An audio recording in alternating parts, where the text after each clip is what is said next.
తాకట్లో ఉన్న మీ బంగారాన్ని విడిపించి ఆ రోజు ఆన్లైన్ రేటుకి కొంటాం. Sharma gold company. నమస్కారం, శ్రీమాత్రే నమః. Welcome to Suman TV. నేను గీతాంజలి. ప్రస్తుతం నేను కాకినాడ శ్రీపీఠంలో ఉన్నానండి. ఎంత అదృష్టం అనిపించింది. అమ్మవారు ఎంత దివ్యంగా ఉంటారో. పరిచయం అవసరం లేదు. ప్రత్యేకించి ఇవాళ మనం మాట్లాడబోతున్నాము పీఠాధిపతులు, శ్రీపీఠం వ్యవస్థాపకులు, ప్రముఖ ఆధ్యాత్మికవేత్త.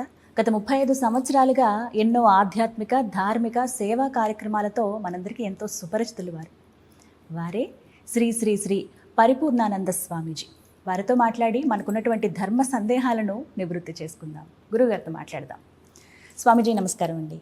నమస్తే. మీ దివ్య చరణాలకు నా నమస్కారాలండి. చాలా సంతోషం కలవటం, అనుమతించినందుకు, అంగీకరించినందుకు ఇంటర్వ్యూకి సంతోషం తెలియజేస్తూ, ముందుగా ఇప్పటికి చాలా ధర్మ సందేహాలు ఎంతోమంది ఎదుర్కొంటూ ఉన్నారు. ఏదైనా కార్యక్రమం చేయాలన్నా ఇంట్లో నిత్య పూజ దగ్గర నుంచి అన్ని ధర్మ సందేహాలే ఉండనే ఉంటాయి. వీటన్నింటిలో బాగా పెద్దగా వచ్చేది ఏమిటంటే, ఎక్కువగా అందరూ డిస్కషన్ పెట్టుకునేది శివకేశవుల గురించి మాట్లాడుతూ ఉన్నారు. ఇప్పుడు రాబోయేది కార్తీక మాసం. శివుణ్ణి పూజించాలా, విష్ణువుని పూజించాలా? అసలు ఏమిటి కార్తీక మాసం గురించి అంటే ఏం చెప్తారు? ఇది సామాన్యులకి ఈ రకమైన అనుమానం ఉంటే అది ఒక అందుకు పర్వాలేదు, కానీ విజ్ఞులు, సాధువులు, పండితుల్లో కూడా ఈ భేదం చూడడం అనేది చాలా ఇబ్బందికరమైన అంశం. ఏంటంటే శివుడు, విష్ణువు అని అంటున్నాం. శివుడు, విష్ణు అనేది మగవాళ్ళు, పురుష రూపాలతో ఉన్నటువంటి వాళ్ళు, మాంసపిండంతో తిరిగే రూపాలు కావవి. శివతత్వము, విష్ణు తత్వము. అలాగనే బ్రహ్మ అని అంటే ఆయన మాంసపిండంతో ఉండే వ్యక్తి కాడు, బ్రహ్మతత్వము. సో ఇది ఒక తత్వాలతో కూడుకున్నటువంటిది. వీటిని విష్ణు శక్తి అంటాం, ఈశ్వరుణ్ణి ఈశ్వర శక్తి అంటాం, శివశక్తి అంటాం, అలాగనే బ్రాహ్మీ శక్తి అంటాం. కాబట్టి ఆ బ్రహ్మ, విష్ణు, మహేశ్వరులను ఏదైతే మనం ఆరాధిస్తున్నామో అది ఒక శక్తులవి. అదేది మాంసపిండాలతో కూడుకున్నటువంటి, మనలాగా ఊహించుకొని ఏదో బట్టలు వేసుకుంటారు, మనలాగా టైంకి తింటారు, లేదా పడుకుంటారు, లేస్తారు, సంసారం, మనవన్నీ వాళ్ళ మీద ఆపాదించడం అనేటువంటిది ఏదైతే ఉందో ఆ సినిమాటిక్గా, డ్రామాటిక్గా, ఓ సీరియల్లో ఒక ఊహ అలా ఉండొచ్చు. కానీ when it comes to the core value, అంటే ఒక ధర్మం చెప్పేటువంటి ప్రధానమైనటువంటి కీలకమైన అంశంలోకి వస్తే ఈశ్వరత్వం అనేది ఒక శక్తి, ఒక సిద్ధి. విష్ణుత్వం అనేటువంటిది ఒక సిద్ధి, బ్రహ్మత్వం అనేది ఒక సిద్ధి. ఈ మూడు ఇన్సెపరబుల్, ఈ మూడు విడదీయలేనిది. నేను అది మీకు ఎస్టాబ్లిష్ చేస్తాను. ఇప్పుడు బ్రహ్మ ఎక్కడో, విష్ణు ఎక్కడో, శివుడు ఎక్కడో కాదు. బ్రహ్మ, విష్ణు, మహేశ్వరులు ముగ్గురు కలిస్తేనే అది ఏకత్వం అవుతుంది. అప్పుడే అది సిద్ధి అవుతుంది. బ్రహ్మ అనంటే సృష్టి జరిగేది, రైట్? విష్ణు అనంటే స్థితి కలిగేది. ఈశ్వరత్వం అనంటే దాన్ని విముక్తి చేసేది. ఇప్పుడు తల్లి గర్భంలో ఒక కణము వెళ్ళి పడ్డప్పుడు తల్లి యొక్క మరో కణము కలిసి, ఆ ఎక్స్ అనేటువంటి కణము కలిసి, ఇక్కడ తండ్రి ద్వారా ఎక్స్ కానీ వై కానీ ఒక కణం కలిస్తే అది 2 కణాలు ఏక కణమైతే, అది అండమైతే, ఆ తర్వాత పిండమైతే, ఆ తర్వాత శిశువు అయ్యి అది వృద్ధి చెంది పూర్ణత్వాన్ని సంతరించుకొని బయటకు వస్తుంది కదా.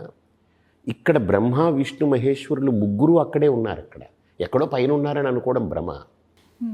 ఆ కణము బ్రహ్మ అయితే ఆ 2 కణాలు ఏకకణమయ్యి అండంగా ధరించి అదొక పిండం అవ్వడం, అదొక శిశు రూపాన్ని పొంది అక్కడ ధారణ అవ్వడం, అన్ని నెలలు గర్భంలో, అది విష్ణువు యొక్క శక్తితో జరుగుతుంది స్థితి. ఇక తల్లి నుంచి విముక్తి అవ్వాలి అని అంటే, ఆ గర్భం నుంచి గర్భ విముక్తి జరగాలి అని అంటే ఈశ్వరుడి యొక్క అనుగ్రహం ఉండాలి. అందుకే డెలివరీ అనేటువంటిది, is delivering, is not destroying, is delivering. మనుషులు కూడా చనిపోవడం అనేటువంటిది ఏమనుకుంటారని అంటే, చనిపోవడం అంటే ఏదో కోల్పోతున్నట్టు అంటారు. తల్లి గర్భం నుంచి ఎలాగైతే శిశువు బయటికి రావడాన్ని డెలివరీ అంటారో, ఇక్కడ కూడా భూమి నుండి, ఈ భూతలం నుండి, ఈ శరీరం నుండి జీవుడికి కలిగే విముక్తినే ఈశ్వర అనుగ్రహంగా భావిస్తాం. మరణం కాదది. మరణం అంటే చావు, రకరకాల అర్థాలు చెప్తారు కదా. మరణం అంటే నేను ఎన్నో స్పీచెస్లో చెప్పాను. మా పక్కన ఒక గీత పెడితే చదవండి ఇప్పుడు. రణం. రణం. రణం. రణం అంటే యుద్ధం. నిరంతరం మనం బతకాలి అని అంటే ఎన్ని కణాలు, కొత్త కణాలు పుట్టాలి, పాత కణాలు చచ్చిపోతుండాలి. నిరంతరం కురుక్షేత్రంలాగా ఉంటుంది ఈ శరీరం. మరణం అంటే అర్థం ఏంటనంటే ఎప్పుడైతే అది ఆగిపోయిందో ఇంక నెక్స్ట్ రణం లేదని. మా రణం, ఇంకా యుద్ధాలు లేవయ్యా అని అర్థం. కాబట్టి జీవుడికి విముక్తినిచ్చేది ఈశ్వరుడు, జీవత్వాన్ని స్థితి చేసేది విష్ణువు, ఆ జీవత్వ ఉత్పాదన, దానికి సంబంధించిన ఉపాధి ఉత్పాదన బ్రహ్మ. కాబట్టి గర్భస్థ శిశువుని తీసుకుంటే ఆది బ్రహ్మస్వరూపంగా, మధ్యతో విష్ణు రూపాయ, అంత్యతో శివరూపాయ, అంటే విముక్తికి ఈశ్వరుడి యొక్క అనుగ్రహం. కాబట్టి బ్రహ్మ విష్ణు మహేశ్వరులు అక్కడే ఉన్నారుగా. అదే వాళ్ళు పురుషులయ్యి వేరే రూపాలు ధరించి ఎక్కడో ఉన్నారనుకో, తల్లి గర్భంలో ఎవడు చూస్తాడు దాన్ని? కాబట్టి సృష్టి స్థితి లయకారకులైనటువంటి వాళ్ళు ముగ్గురి యొక్క అనుగ్రహము తల్లి గర్భంలో ఉంది, ప్రతి మాతృ కుక్షిలో ఉంది. కాబట్టి వాళ్ళు ఎక్కడో ఉన్నారనుకో అక్కర్లే, మాతృ గర్భంలోనే వాళ్ళు ముగ్గురు నివసిస్తున్నారు అక్కడ. వాళ్ళు ఉండి ఆ శిశువుని ఎలా తయారు చేస్తున్నారు. కాబట్టి బ్రహ్మ వేరు, విష్ణు వేరు, శివుడు వేరు. ఈ వేర్పాటువాదంతో ఉన్న వాళ్ళకి బుద్ధిలో ఏదో తేడా ఉంటుంది. వాళ్ళకి సమ్ ప్రాబ్లం, వాళ్ళకి that problem need to be addressed properly. ఆ వేర్పాటు వాదంలో వాళ్ళకి ఏదో ప్రాబ్లం ఉంది, సైకలాజికల్ ప్రాబ్లం ఉంది. అదేంటనంటే నేను గమనించింది, మా దేవుణ్ణి మేము గొప్పగా చెప్పుకోకపోతే మమ్మల్ని ప్రత్యేకంగా గుర్తించరు. మాదంటూ ఒక దేవుడు, మాదంటూ ఒక బ్రాండు, మాదంటూ ఒక ట్రేడ్ మార్కు, మాదంటూ ఒక పేటెంటు. ఇది ఒక రకమైన ఒక బిజినెస్ వలయంలో లాగా ఆలోచన సాగుతున్నట్టు అనిపిస్తుంది. కానీ మౌలికంగా మొత్తాన్ని చూడగలిగితే అక్కడ వాళ్ళేం మనుషులు కారు వాళ్ళు. సో మంత్రావై దేవతాహ, దేవతలంటే మంత్రమే దైవం. మనలాగా చర్మము, మాంసము, ఎముకలు ఇవన్నీ ధరించి అవి కాదు. సినిమాటిక్గా, ఒక డ్రామాటిక్గా మనం ఎందుకు చూపిస్తున్నాము అని అంటే ఒక కల్పన, మన బుద్ధికి ఒక ఏదో ఒకటి చూపెట్టాలిగా. అంటే మరి తత్వం అని అనుకున్నప్పుడు స్వామీజీ, మరి వీరి రూపం ఎలా ఉంటుంది, వీరి ఆయుధాలు ఎలా ఉంటాయి? శివయ్య త్రిశూలం పట్టుకుంటారని, ఢమరుకం ఉంటుందని. అదే విష్ణుమూర్తికి వస్తే గధ ఉంటుంది వారికి అని చెప్పి, శంఖము, చక్రము చెప్తాను. ఇప్పుడు చాలా మంచి ప్రశ్న ఇది. మనకు ఒక పిల్లవాడికి ఏబిసిడీలు నేర్పేటప్పుడు మనం ఏం చేస్తామంటే యాపిల్ పెడతాం వాడి ముందు. ఏ ఫర్ అంటే యాపిల్ అంటాడు వాడు. వాడికి ఏ అనేది గుర్తుకు రావాలంటే యాపిల్ అనేది వాడికి తెలుసు కాబట్టి యాపిల్ ద్వారా ఏం నేర్పుతాం వాడికి. బీ ఫర్ అంటే బ్యాట్ అంటాడు, బాల్ ఏదో ఒకటి. సి అంటే క్యాట్ అంటాడు. వాడికి ఇవన్నీ తెలుసు. కానీ ఏబిసిడీలు ఎలా నేర్పాలి వాళ్ళకి?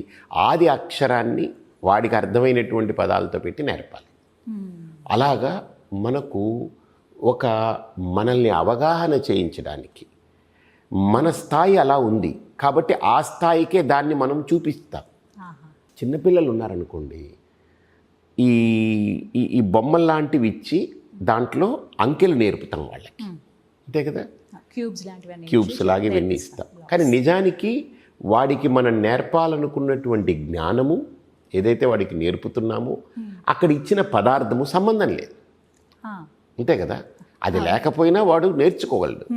అదే వాడు 10వ క్లాస్కి వచ్చిన తర్వాత క్యూబ్స్ కావాలి, నాకు కావాలంటే అంటాడు ఎవడన్నా?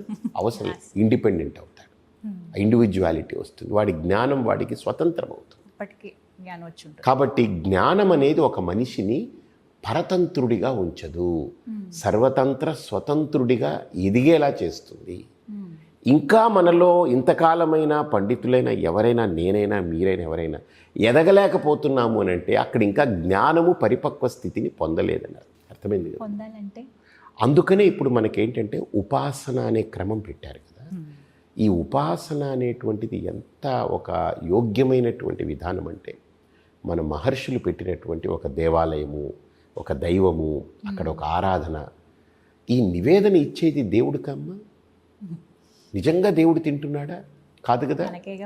కాదు, అందరికీ మనం ప్రసాదం. నేను దీని మీద విపరీతమైన రీసెర్చ్ చేస్తున్నా.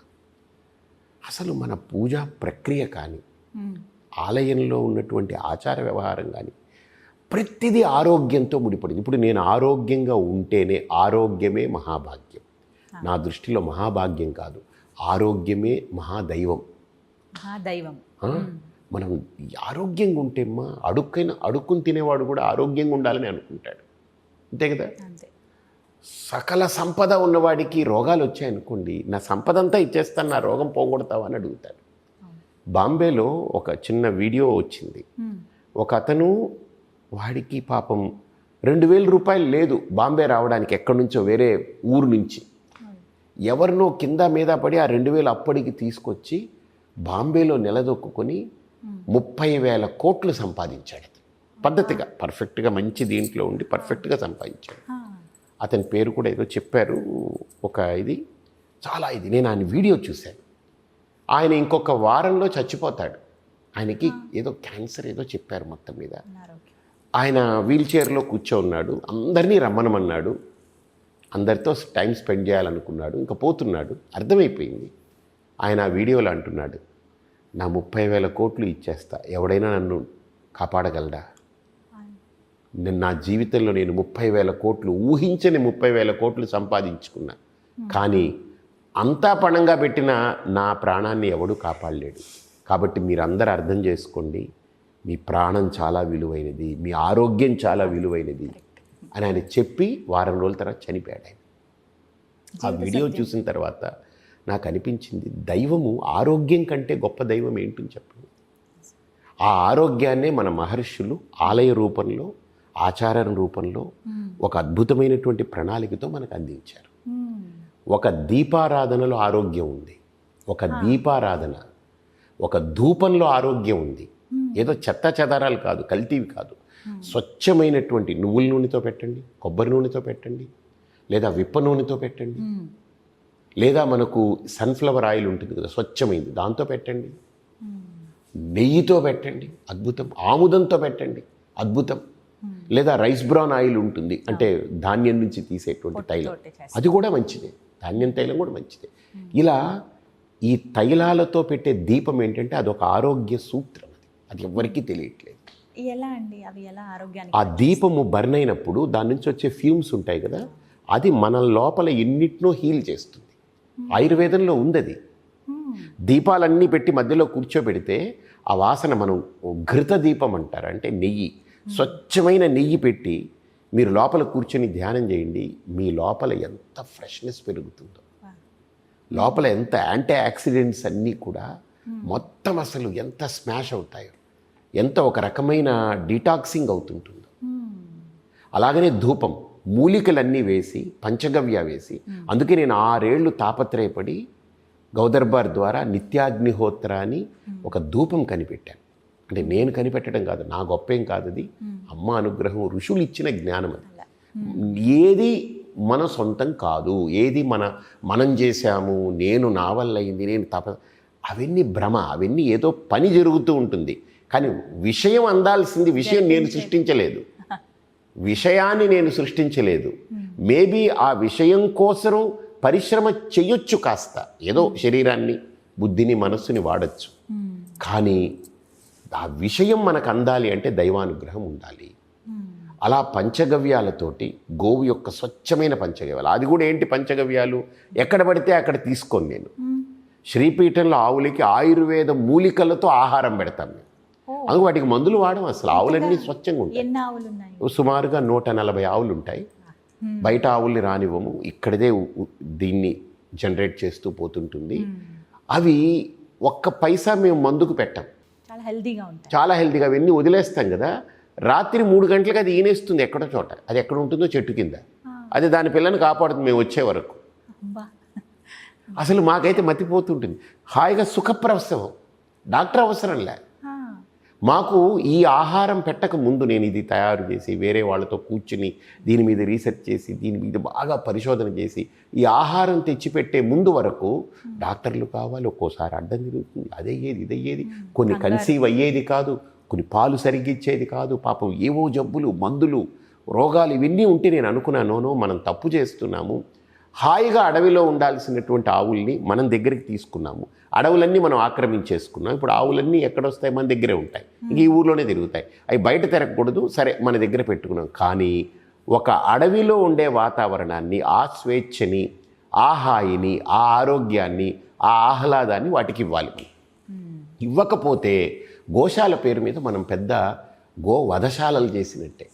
తీసుకెళ్ళి వాటిని నరికి చంపడం ఎంత మహాఘోరమైన పాపమో, గోవుల్ని గోశాలల్లో పెట్టి ఒక రకమైన బందీఖానాలాగా ఉంచి చేయడం కూడా దోషం. అలా ఉంచకూడదు. వీటన్నిటికీ ఆరోగ్యకరమైనటువంటి ఆహారం ఇవ్వాలి. నేను తయారు చేశాను. అది ఎవరికి ఆ ఫార్ములా తెలియదు, అది చేశాను. అద్భుతంగా సక్సెస్ అయింది. అసలు నార్మల్ డెలివరీ అయిపోతుంది. 3 ఏళ్ళు కన్సీవ్ అవ్వకుండా గర్భదోషం ఉన్నటువంటి ఆవులు కూడా కన్సీవ్ అయిపోయి సుఖప్రసవం చేస్తూ ఆ పాలు కూడా అమృతతుల్యంగా ఉంటాయి. వాటి పేడ, వాటి గోమూత్రం ఉంటుంది. ఆ గోమూత్రం ఇలా పట్టి ఇలా నోట్లో పోసుకోవచ్చు. కొబ్బరి నీళ్ళలాగా ఉంటాయి. కొద్దిగా వెచ్చగా ఉంటుంది. ఇంత గబ్బు కానీ, ఇంత ఒక రకమైన దుర్వాసన కానీ ఏది ఉండదు ఆ పేడలో, వాటిల్లో. అంటే ఔషధీకృతమైంది మూలికలు. అలాంటి పంచగవ్య తీసుకుని మూలికలు 16 రకాల మూలికలు వేసి, చెట్టు బెరడు తీసుకుని ఎండిపోయినటువంటిది, మనం చెట్టు కొట్టకూడదు నా సిద్ధాంతం. అది బతకాలి. అది బతికితేనే మనకు ప్రాణం కదా. ఆ బెరడు దాన్ని పౌడర్ చేసి వాటిని మిశ్రమం చేసి దాంతో నిత్యాగ్నిహోత్రాన్ని ఒకటి చేశాను. నిజమైన ధూపం అది. ఎందుకనంటే ఈరోజు అగరబత్తీల రూపంలో అవి పెట్టి బొగ్గు వాడి, కెమికల్స్ వాడి, అవి వేసి వాసనల కోసం సెంట్లు, స్ప్రేలు, అవి ఆర్టిఫిషియాలిటీస్ ఉన్నాయి కదా. మనము 99% ఆర్టిఫిషియాలిటీకి దూరంగా ఉంటాం. 1% ఇది కూడా ఏంటంటే పంచగవ్య ఇవన్నీ తయారు చేయాలి కాబట్టి అది మనిషి యొక్క మలచడం అనే ఆ 1% తప్ప అందులో ఏ రకమైన కృత్రిమమైనది మనం పెట్టకూడదు అని ఒక సంకల్పం తీసుకుని చేశాను. అది ధూపం, ఒక థెరపటిక్ ధూపం. అది అంటే ఒక చికిత్స. ఇళ్ళంతా శుద్ధి చేస్తుంది, బాడీ అంతా క్లీన్ అవుతుంది, ప్రతి గ్రంథి క్లీన్ అవుతుంది. అంటే దైవం దగ్గర మన ఋషులు పెట్టమన్న దీపం కానీ, దైవం దగ్గర పెట్టమన్న ధూపం కానీ, మన శరీరం లోపల నాడులు, గ్రంథులు శుద్ధి చేయడానికి. నెంబర్ 1. నెంబర్ 2, తీర్థం ఇస్తారు. దివ్య ఔషధం అది. అందులో పచ్చకర్పూరం ఉంటుంది. పచ్చకర్పూరం శరీరంలో ఎన్ని వ్యాధులు నయం చేస్తుంది. ఏలక్కలు, లవంగాలు, తులసి, ఇవన్నిటితో కలిపింది. అదంతా అద్భుతమైన ఔషధం. పంచామృతంతో అభిషేకం చేసిస్తారు. పంచామృతముతో అభిషేకం చేసినటువంటి తీర్థం తీసుకోవడం అదొక ఔషధం. అలానే నైవేద్యం పెడతారు దేవుడికి. ఆ నైవేద్యం పెట్టేటప్పుడు పులగం. ఎలాంటి ప్రోటీన్ అమ్మా అది, ఎంత హై ప్రోటీన్ డైట్ అది. పెసలు, తర్వాత మనం ఇప్పుడంటే పెసరపప్పు వాడుతున్నారు, పెసరపప్పు వాడకూడదు, పెసలే నానబెట్టి ఆ పెసలు వేసి, అది బద్ద పెసలు పైన పొట్టుతోటి దాన్ని నానబెట్టి, దాన్ని పప్పు పెట్టి, రైస్ పెట్టి, రైసు 1 కప్పు వేస్తే ఈ పెసలు అనేటువంటిది కప్పు వేయొచ్చు, కప్పున్నర కూడా వేయచ్చు. వేసి తర్వాత మిరియాలు, జీలకర్ర, అల్లము, కరివేపాకు, నెయ్యి, ఇవన్నీ చేస్తే అసలు ఆ మనిషికి ఈ మాత్రం ఉదయం ప్రసాదం తీసుకుంటే సాయంత్రం దాకా ఇంకా ఏ అవసరం పడదు. అంటే అంత రిచ్ పదార్థాలని మనకు దేవుడి దగ్గర పెట్టి మనకు నివేదన ఇస్తున్నారు. ఆరోగ్యం కాదా? ఒక పులిహార ఇప్పటికే ఐ కెన్ ఛాలెంజ్. మనం కలుపుతుంటే చూస్తే అబ్బాయి ఇదేం తింటాం అనుకుంటాం. ఆ పంచలో వేసి, పంచ తడిపేసి, దాన్ని వేసి, బియ్యం వేసి, మామూలుగా బయట పెట్టేటప్పుడు అన్నదానాలు చేసేటప్పుడు. కానీ ఇంత కూడా ఫుడ్ పాయిజన్ అవ్వదు. కారణం ఏంటంటే దాంట్లో వాడే పసుపు, ఆ ఇంగ్రీడియంట్స్, ఇంగువ, ఆవ, మెంతులు, ఇవన్నీ కూడా ఏది హానికరం కాదు. అంటే విషాన్ని కూడా హరిస్తాయి, మింగేస్తాయి అవి. అంటే మన ఋషులు మనకు ఆహారం రూపంలో, నైవేద్యం రూపంలో గుడిలో అందేది, ధూపం రూపంలో మనకు అందేది, దీపం రూపంలో అందేది, తీర్థం రూపంలో అందేది, మంత్రం రూపంలో అందేది, అక్కడ జరిగే ఆచార వ్యవహార రూపంలో అందేది. ఇవన్నీ మన బాడీని, మైండ్ని అన్నిటినీ క్లీన్ చేసి మనల్ని సంస్కరించడానికే దైవం అనేది. దేవుడంటూ దేవుడికి ఏం అక్కర్లేదు. దేవుడికి మనం బట్టలు పెట్టి ఇప్పుడు పెద్ద వజ్రాల కిరీటం పెడితే ఆయన ఏమన్నా మనల్ని ఇది చేసి ఏమన్నా ఆయన ఏమన్నా ప్రధానమంత్రి, ముఖ్యమంత్రి అంతే, లంచానికి పడిపోయేదానికి. కానీ ఇన్ని ఆభరణాలు చేయిస్తారు కొంతమంది. తప్పు కాదు, చేయించడం తప్పు కాదు. నేను అనేది అక్కడికి ఆగిపోవద్దంట. నేను అది చేయించాను కాబట్టి దేవుడికి నేను చాలా ఇష్టం అనుకుని ఆగిపోద్ది. ఎందుకంటే ఆయన ఏమీ లంచం పుచ్చుకునే వ్యక్తి కాడు కదా దైవం. కాకపోతే నీ భక్తి నువ్వు సమర్పిస్తున్నావు, తప్పు కాదు. కానీ నేను అది ఇచ్చాను కాబట్టి నేను చాలా గొప్పవాడిని కాదు. నీ మనస్సు కావాలి ఆయనకి, నీ హృదయం కావాలి, నీ ప్రేమ కావాలి, నీ లోపల ఆయన పట్ల తపన కావాలి. అర్థమైంది? ఇప్పుడు మనం హోటల్కి వెళ్తే ఒక సర్వర్ ఉన్నాడు అనుకోండి, మనం వెళ్ళగానే సార్ కూర్చోండి sir, welcome sir, please seat sir, have a seat, so I serve you water and what else you need sir, shall I bring you any starters, shall I bring you any shall I serve you something, అది ఇది అన్నీ అడిగితే ఎంత వినయంగా ఉంటాడు కదా. అలాగని వీడు ఎంత వినయంగా ఉన్నాడు, నా భార్య ఎప్పుడైనా ఇంత వినయంగా ప్రతి మీల్కి ప్రతి ఫుడ్కి అలా ఉంటుందా అని అనుకోవడం ఎంత పొరపాటు అవుతుంది. భార్య నుంచి అది ఎందుకు ఎక్స్పెక్ట్ చేస్తాం మనం కదా. భార్య అంటే నాకు తల్లి లాంటిది అన్నం పెట్టేటప్పుడు కదా.